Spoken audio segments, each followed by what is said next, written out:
But then come the qualifications that Australia must approve more than $10 billion of transmission projects to escape the ongoing threat of blackouts and high power prices amid a national energy crisis. Now, if logic is to mean anything, this bloke bells the cat.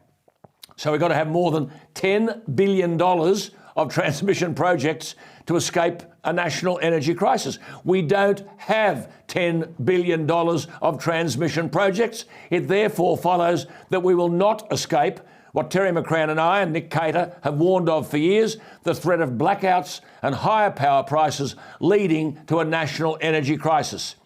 And this bloke Westerman is singing from the Albanese Bowen song sheet saying the country was undergoing a complex, rapid and irreversible change to its energy system. Well, it's not. That's what the government hopes for. So again, this bloke from the AEMO offers the qualification that to get to this mythical, irreversible change, we would need a 9-fold increase in wind and solar capacity by 2050. This bloke from the Australian energy market operator Westerman is just repeating the government's mantra.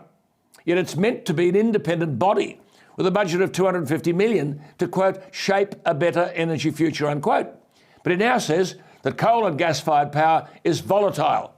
And he talks about cheap renewables.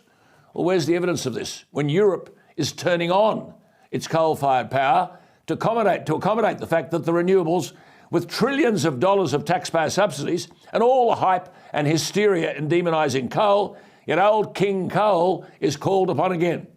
And then the AEMO says, I think recent events in Australia and overseas have really just underscored the need for urgent investment in renewables to provide the most affordable, secure and reliable energy, unquote.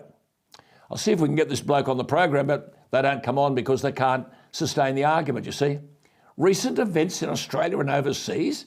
Are you kidding me? No one has been more committed, as I said earlier, to renewables, financially and politically, than Germany. And they're in an absolute mess, hoping that rebooting coal-fired power will get them out of trouble. We're exporting our coal to Vietnam, India, Japan and South Korea, amongst others. Yes, coal-fired power in Australia is unreliable because the infrastructure is old and worn out. But why would someone invest in a new coal-generating capacity when government and handmaidens like the AEMO want coal out of the equation? But Japan, South Korea, India and Vietnam are building brand new, high-efficiency, low-emission coal-fired power stations. That's what we should be doing with 2,000 years of this magnificent resource under our feet.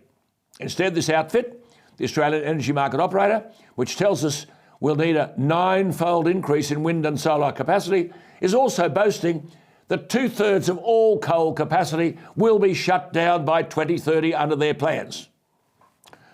Hanrahan had it right, didn't he? We'll all be ruined.